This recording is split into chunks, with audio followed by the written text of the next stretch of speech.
bersatu di dalam Tuhan. Damai sejahtera dari Allah Bapa yang melampaui segala akal, itulah yang memelihara hati dan pikiran dari saudara sekalian di dalam Kristus Yesus Tuhan kita. Amin. Shalom untuk kita seluruhnya. Kami mohon maaf seandainya suara kami agak sedikit berat. Berat bukan karena juga terlalu banyak menangis, tapi mungkin karena perubahan cuaca. Di sini kalau Abang Inang melihat saya berdiri agak berbeda, lebih cantik dari biasanya. Ate, bagak donian di minggu-minggu najulo, alay sadarion kirana kumbagak tadi lembagak. Hari ini seperti yang disampaikan warta bagi kita pada hari ini, bahwa gereja akan memberangkatkan kami di ibadah siang jam 10.30. Kami akan dilepaskan untuk melanjutkan pelayanan di HKBP Agape Marindal Resort Marinda. Dan saya melayani di tempat ini dang pola liling. Singkat, sekitar molohu atau termasukku mulai dari SK kami sampai pada SK yang kami terima kurang lebih 1,5 tahun. Jadi memang terlalu singkat perjumpaan kami dengan seluruhnya kita yang hadir pada hari ini. Tapi kami akan meneruskan pelayanan ke tempat yang berbeda di HKBP Agape. Tentu dalam perjalanan pelayanan 1,5 tahun ini, kami merasa banyak hal yang mungkin kami lakukan yang tidak berkenan di hati Amang dan Inang seluruhnya jemaat kami di tempat ini. Karena itu melalui minggu kita pada hari ini, izinkan kami meminta maaf atas segala kekurangan yang kami lakukan selama pelayanan kurang lebih 1,5 tahun di HKBP Padang Bulan ini. Apakah kesalahan mungkin dari sisi perkataan, perbuatan, tingkah laku dan cara kami yang lain yang tidak berkenan? Kami mohon maaf. Dan kami mohon maaf jika mungkin tidak setengahnya rumah dari jemaat HKBP Padang Bulan ini kami layani dalam hal pertanyaan di sektor ataupun di WEG. Kami mohon maaf karena keterbatasan waktu kita untuk boleh berjumpa dalam pelayanan di gereja ini. Karena itu izinkan kami sekali lagi mengucapkan kepada kita seluruhnya mohon maaf yang sebesar-besarnya atas kesalahan yang kami lakukan dalam pelayanan di HKBP Padang Bulan ini. Karena itu terimalah salam kami, shalom untuk kita semuanya. Kita mendengarkan firman Tuhan Keluaran 34 ayatnya yang ke-29 sampai ayatnya yang ke-35.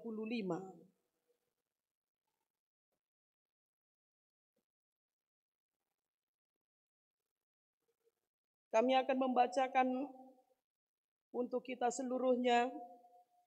Demikian firman Tuhan dikatakan. Dan ketika Musa turun dari gunung Sinai, kedua loh hukum Allah ada di tangan Musa ketika ia turun dari gunung itu.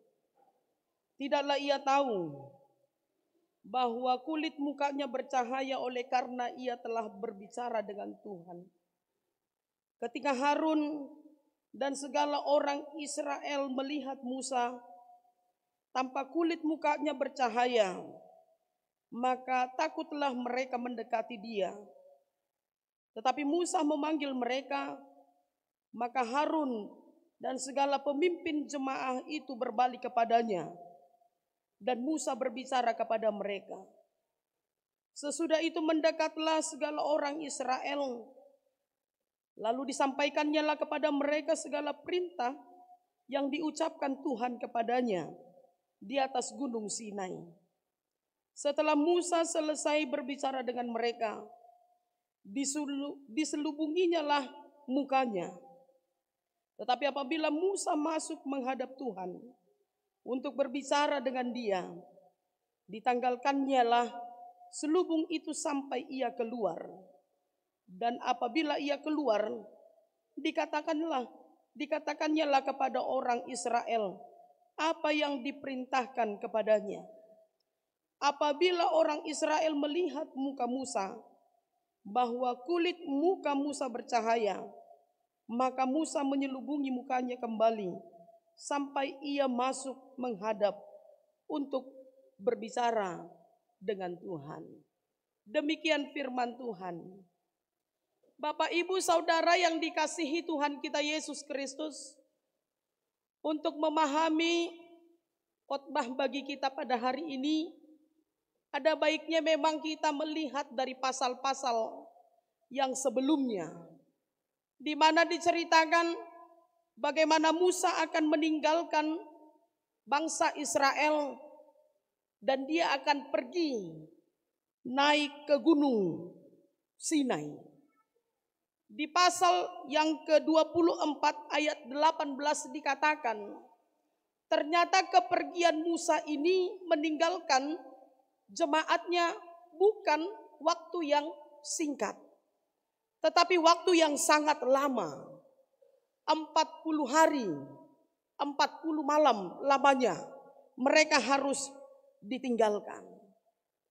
Tentu karena waktu yang begitu lama, Musa meninggalkan umatnya, bangsa Israel merasakan kehilangan sosok seorang pemimpin yang biasanya mengajak mereka berdoa. Bangsa Israel setelah Musa naik ke gunung Sinai, kehilangan sosok pemimpin yang biasanya menuntun hidup mereka, mengarahkan dan memberikan firman dalam kehidupan mereka. Itu sebabnya ketika Musa pergi ke gunung Sinai, menyebabkan orang Israel ini bosan untuk menunggu kedatangan dari pemimpinnya, kedatangan dari orang yang selama ini menuntun hidup mereka. Sampai pada akhirnya rasa jenuh, rasa bosan dalam kehidupan mereka, karena tidak ada lagi yang mengarahkan hidup mereka untuk dekat dengan Tuhan, untuk berdoa dan memuji, memuliakan nama Tuhan.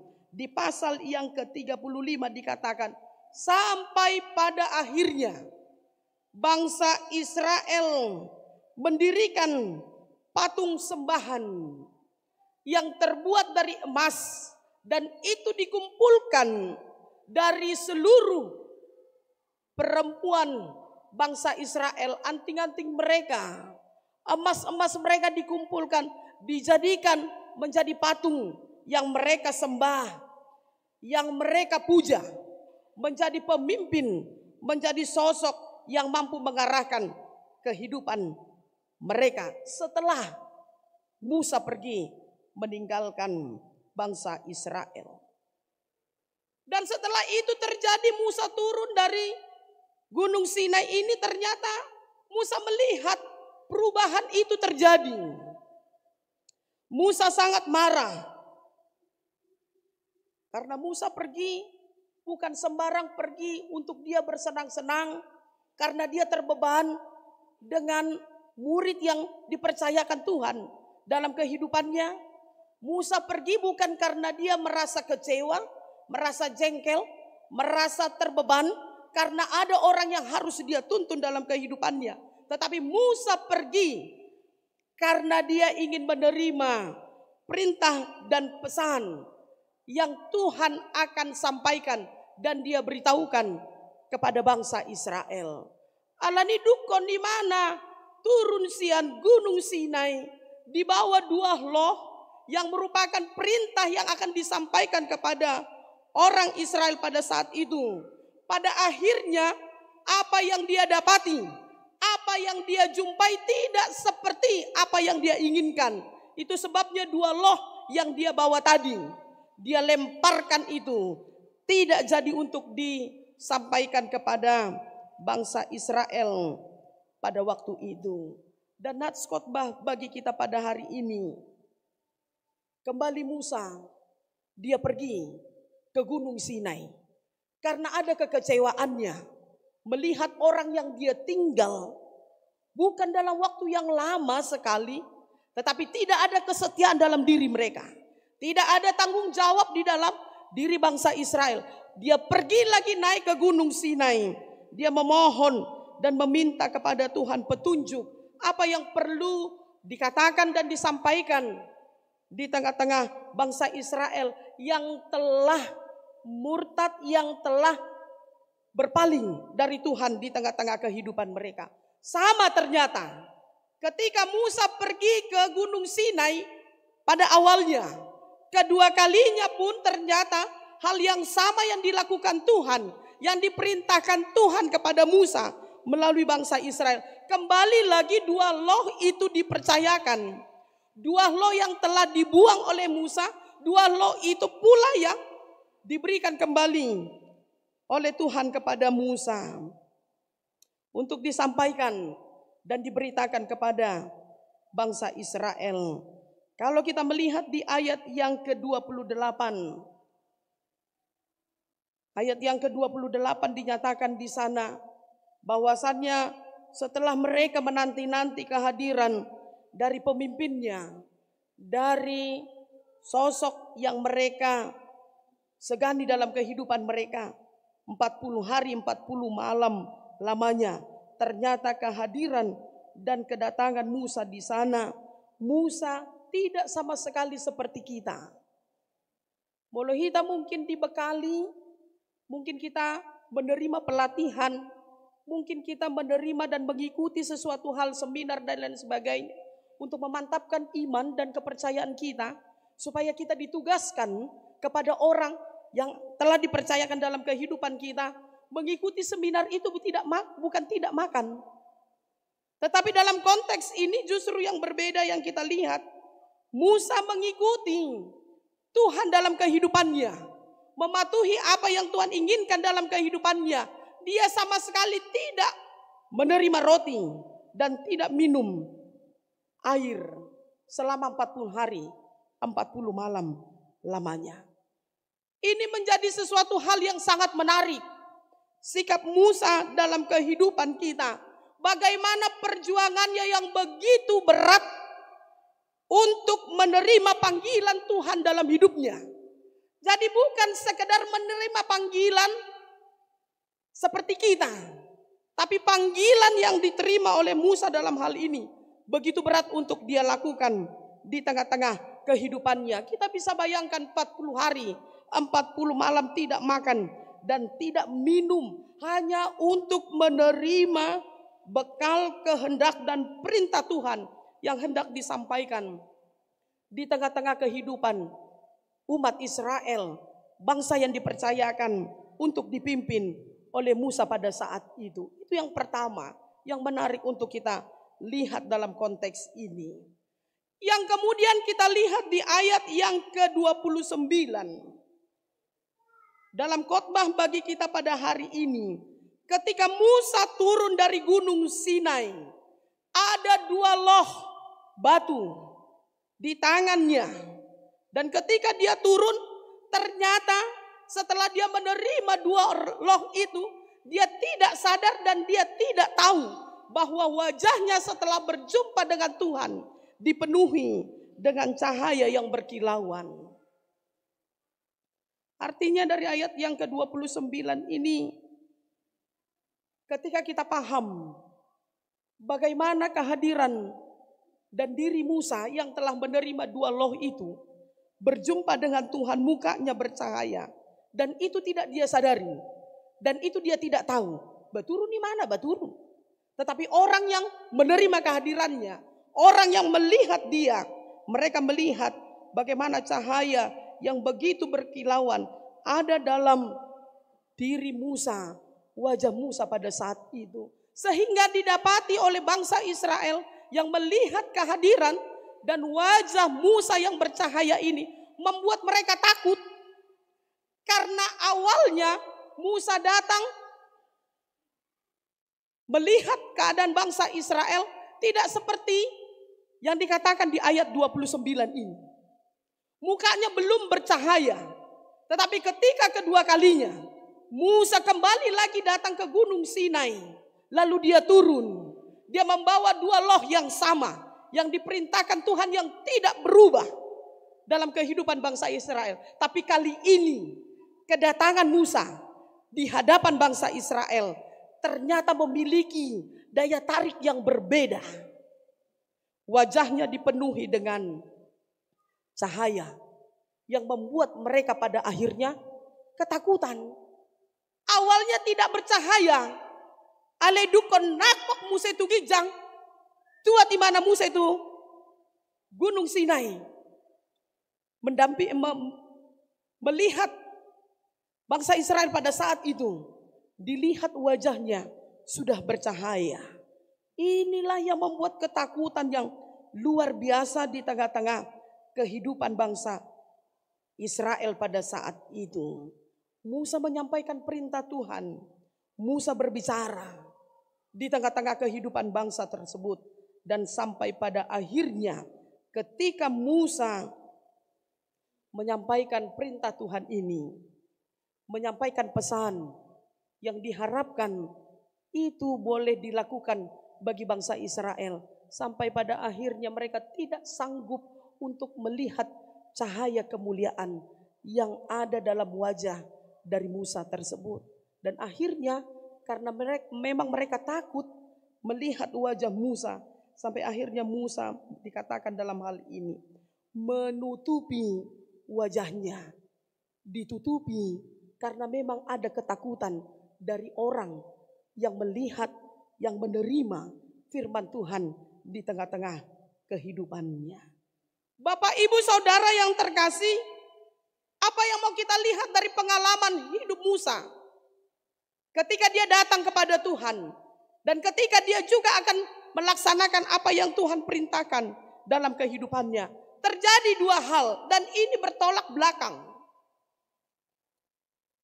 Ada dua hal yang menjadi pengalaman Musa. Yang pertama, pengalamannya ketika dia turun dari Gunung Sinai, dia tidak tahu kulit wajahnya bercahaya setelah dia berbicara dengan Tuhan. Ini pengalamannya. Dia datang kepada Tuhan. Dia terima pesan Tuhan. Dia berjumpa dengan Yesus.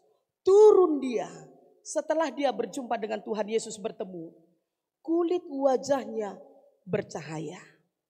Yang kedua mau dikatakan, setiap Musa kembali bertemu dengan bangsa Israel, dia selalu memakai selubung dalam mukanya.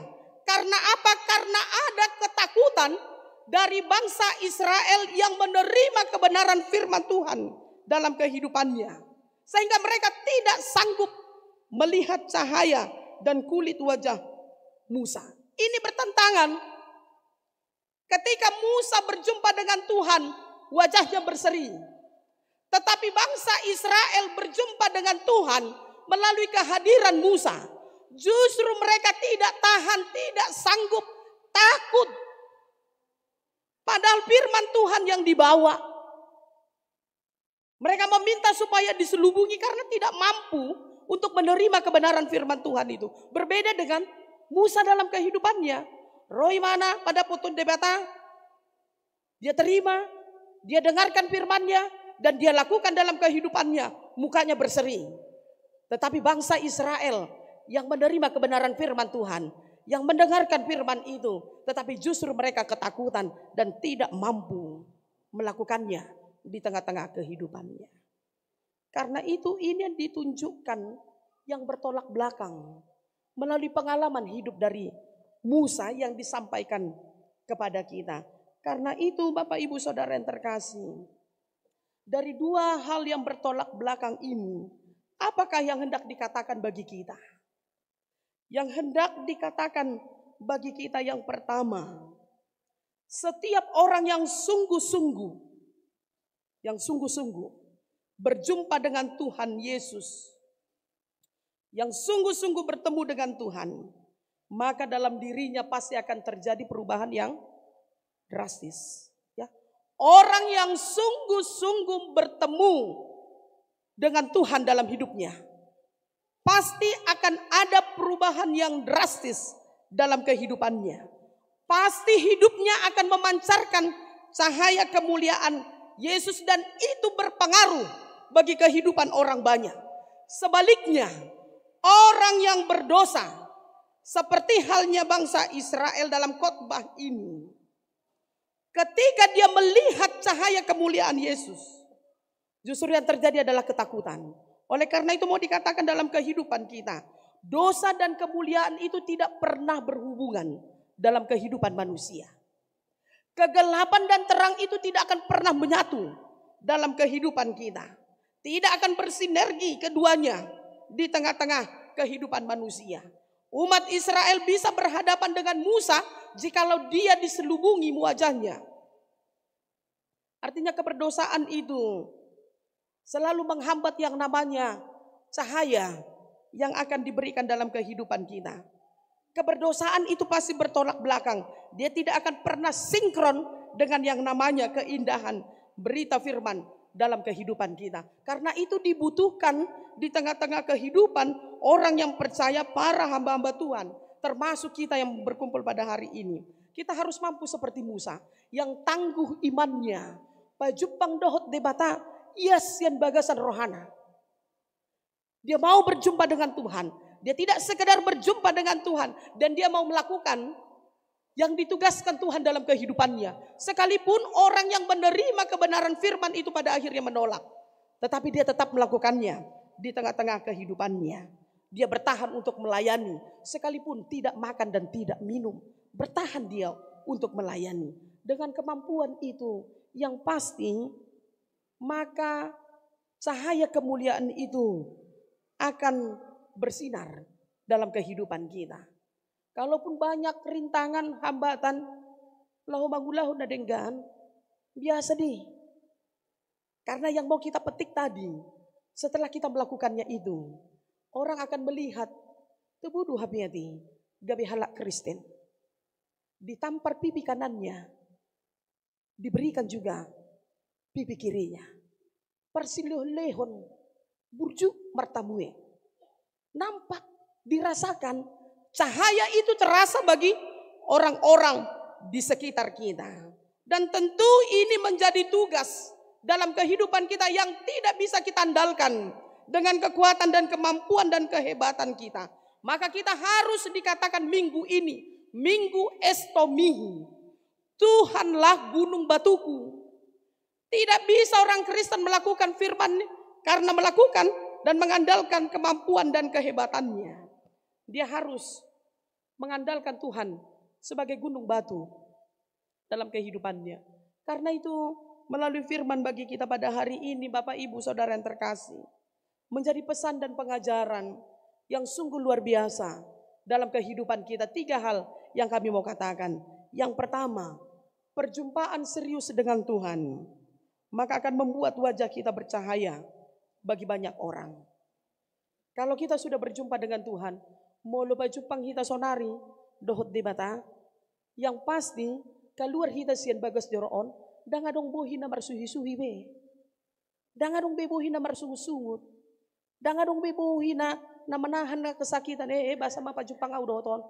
Danga dong besongoni. Dukol keluar hita. Tajalo hata di debata. Keluar hita. Sian bagas joroon. Di bagas salah sendiro hado hita. Minar buhita. Kita salam. Orang-orang yang ada di sekitar kita. Ada perubahan dalam kehidupan kita. Itu orang yang menerima Tuhan dalam hidupnya. Yang berjumpa dengan Kristus di tengah-tengah kehidupannya. Ada dampak perubahan yang luar biasa. Dan itu tidak hanya Musa yang mendapatkan dampak perubahan yang luar biasa. Banyak dalam Alkitab ini dikatakan setelah para nabi berjumpa dengan Tuhan Yesus, mereka memiliki perubahan yang sangat luar biasa di tengah-tengah kehidupannya. Dua diantaranya mau saya katakan Sakeus. Ya. Sakeus itu orang yang berdosa. Dia bukan orang yang mengenal Kristus dalam kehidupannya pertama sekali. Dia seorang kepala pemungut cukai. Tetapi ketika dia berjumpa dengan Tuhan, dia memanjat pohon karena kerinduannya yang sangat luar biasa. Sampai pada akhirnya Yesus katakan, "Hei Sakeus, turunlah engkau. Aku akan pergi ke rumahmu." Ketika dia berjumpa dengan Tuhan dalam rumahnya, perubahan besar terjadi dalam diri Sakeus. Orang yang kaya, nagodang hartana, dukon pajupang dohot di bata, sato ngasian artane, dilehot do tuakan napugus. Setelah dia menerima firman Tuhan, dia yakini bahwa berkat yang dia terima ketika dia memberi, tidak hanya sekedar menerima yang dia pikirkan. Ketika aku sudah menerima kebenaran firman Tuhan, maka aku harus memberi firman itu kepada banyak orang. Perubahan besar terjadi dalam diri Sakeus setelah menerima firman Tuhan, setelah bertemu dengan Yesus dalam kehidupannya. Siapa lagi? Saulus. Saulus itu adalah orang yang menganiaya kehidupan orang Kristen, yang tidak menginginkan firman Tuhan tersebar di seluruh dunia. Tetapi ketika dia berjumpa dengan Tuhan, yang sebelumnya tidak berjumpa dengan Tuhan, seorang pembunuh, seorang penganiaya, alai dukon pajupang imana dot debata, dia langsung menjadi murid Kristus. Perubahan drastis dalam kehidupannya setelah dia bertemu, setelah dia berjumpa dengan Kristus. Karena itu dalam kehidupan kita juga demikian. Hari ini kita sudah berjumpa dengan Kristus. Karena itu hari ini harus kita tunjukkan perubahan dalam kehidupan kita. Perubahan yang bagaimana? Nah jolo au terkenal dong. Nah jarang senyum. Ale dukon hujalo hatan di debata. Ale undang senyum-senyum sadiri ya tenang dah. Mungkin dulu kita dikenal orang mau lihat ninangau senyum. Ale sonari ngau hujalo hatan di debata. Idokon ninang pendeta ikon senyum do. Ale undang sampai senyum 7 kali katanya kan. Kalau senyum 1 kali masih ada manfaatnya, masih ada maknanya. Sampai senyum 6 kali pun masih ada manfaatnya. Ale dukon senyum 7 kali. Dang marlapatan nih. Ngasing bede. Senyum. Senyum dimana sendiri. Ala nih dipangido tuhina. Jangan sekedar menjadi orang Kristen KTP. Jangan sekedar menjadi orang Kristen yang sekedar duduk beribadah kepada Tuhan. Tapi kita harus mampu orang yang berjumpa dengan Kristus menjadi pribadi jemaat yang berbuah. Menjadi pribadi jemaat yang berbuah. Jemaat yang bertransformasi. Ya, HKBP tahun ini adalah tahun transformasi. Jemaat yang bertransformasi. Jemaat yang mau berubah. Dan perubahan itu ada banyak cara dan wujud yang kita lakukan. Dan banyak cara dan banyak juga cara yang dilakukan oleh Tuhan untuk boleh memberikan perubahan dalam kehidupan kita. Karena itu bagaimanapun bentuk dan perjumpaan yang kita berikan kepada Tuhan dalam kehidupan kita, ingatlah yang pasti itu akan membawa perubahan ke satu arah yang Tuhan nyatakan bagi kita pada hari ini, bahwa kemuliaannya, cahaya kemuliaannya bersinar dalam kehidupan kita. Jika kita sudah berjumpa dengan Kristus, bertemu dalam firman, bertemu dalam doa, bertemu dalam pujian, kita berjumpa dengan Kristus. Itu yang pertama. Yang kedua mau dikatakan apa yang mau kita petik pengajaran firman Tuhan bagi kita pada hari ini. Kita diminta bukalah selubung yang menghambat cahaya itu datang. Ternyata harus kita sadari dalam kehidupan kita. Tuhan Yesus datang hari ini memberikan cahaya dalam kehidupanmu.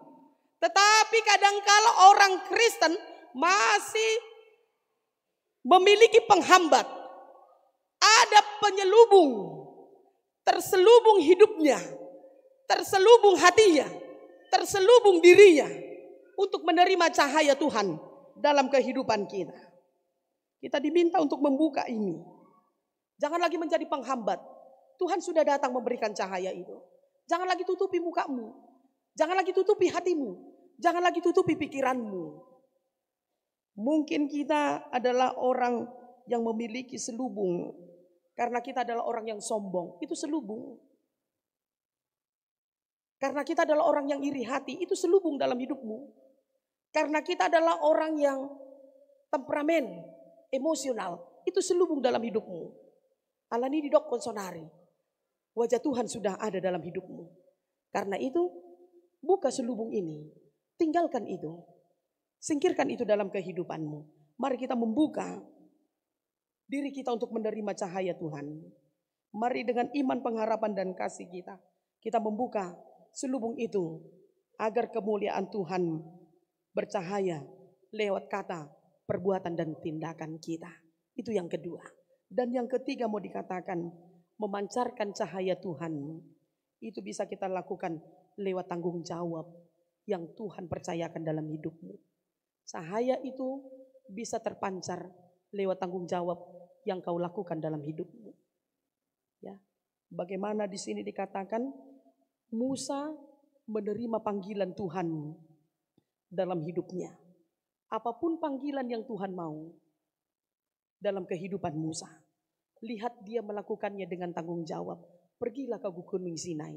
Dia pergi. Dia turun, lalu dia katakan pergi lagi. Dia pergi. Dia melakukan seluruh panggilan dan tanggung jawab. Sehingga ada wajah yang bersinar dalam hidupnya.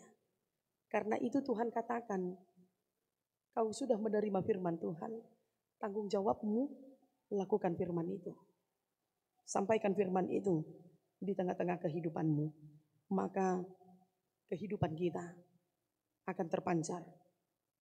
Jadi pancaran cahaya itu akan terlihat dari kesetiaan dan tanggung jawabmu. Jadi tidak perlu supaya kita menyala di hadapan orang. Supaya kehidupan kita dilihat orang hebat, wow, sungguh luar biasa. Bukan harus melakukan pekerjaan yang besar. Bukan harus memikirkan perkara-perkara yang hebat dalam hidupmu. Supaya engkau terkenal, menyala di hadapan orang. Tuhan katakan melalui kehidupan Musa pada hari ini. Dia penuhi tanggung jawabnya.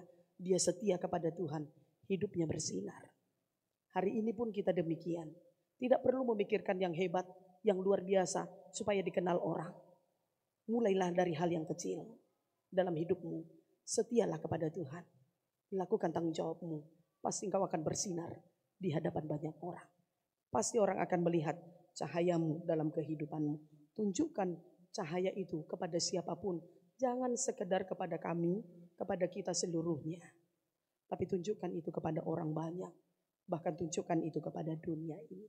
Tanda kita sudah berjumpa dengan Tuhan. Nong pajupang dohita dot debata. Amin. Berarti kita harus nyatakan itu dalam kehidupan kita. Amin, kita berdoa. Terima kasih Tuhan untuk firman-Mu yang telah kami dengarkan pada pagi hari ini. Kau memberikan kekuatan bagi kami untuk kami dimampukan sebagai anak-anak Tuhan yang hadir dan berjumpa dengan Kristus di dalam peribadahan kami pada hari ini. Berjumpa dengan Tuhan di dalam setiap doa, di dalam setiap kehidupan kami. Tuhan menginginkan biarlah ketika kami berjumpa dengan Kristus, kami melakukan apa yang Tuhan kehendaki dalam kehidupan kami. apa yang Tuhan inginkan untuk boleh kami perbuat bagi orang-orang di sekitar kami, bagi sesama kami manusia. Sehingga kehadiran kami dapat membawa dampak perubahan yang luar biasa bagi banyak orang. Mereka akan semakin mengenal Kristus dalam kehidupannya.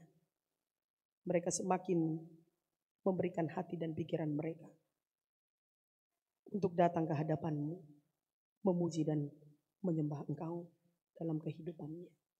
Karena itu Tuhan, berikan kami kekuatan, sertai kami untuk melakukan firman-Mu. Berikan kami hikmat dan terangi pikiran kami, hidup kami, melakukan kehendak. Terima kasih Tuhan untuk cahaya kemuliaan yang telah kami terima pada pagi hari ini. Terima kasih untuk kesempatan yang Tuhan berikan untuk kami berjumpa dengan Tuhan. Layakkan kami Tuhan dan izinkan kami senantiasa dalam kehidupan kami tidak kehilangan cahaya yang Kau berikan dalam kehidupan kami. Tapi kami membuka diri kami, membuka setiap selubung yang ada dalam kehidupan kami, yang menghambat cahaya Tuhan datang dalam kehidupan kami, meninggalkan manusia lama kami, mendapati manusia baru yang telah Engkau sinari dengan sinar iman, pengharapan dan kasih dalam kehidupan kami. Tuhan, kami bersyukur pada hari ini. Kami berdoa untuk seluruh jemaat-Mu yang hadir pada hari ini dalam peribadahan kami, maupun mereka yang akan beribadah dalam satu hari ini.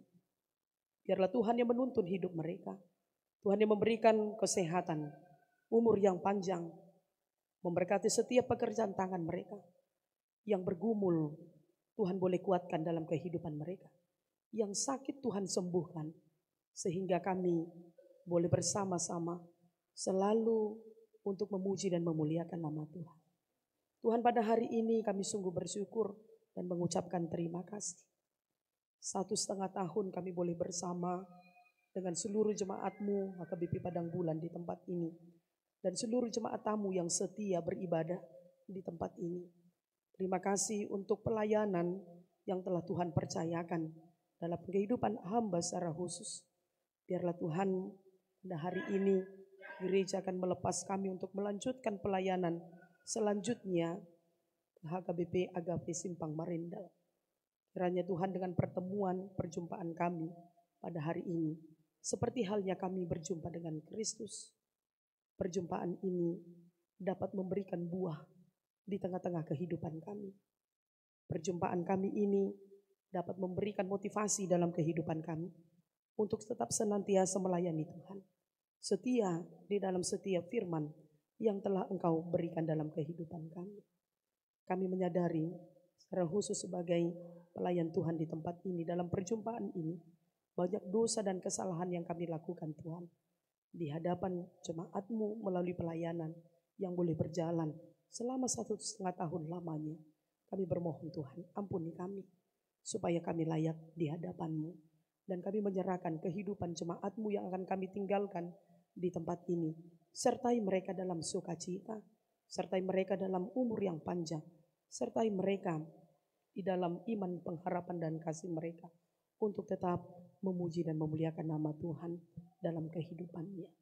Terima kasih Tuhan, dengarlah doa kami ini yang kami sampaikan ke hadapan-Mu. Di dalam nama anak-Mu Tuhan Yesus Kristus kami berdoa dan kami mengucapkan syukur kepada-Mu. Amin.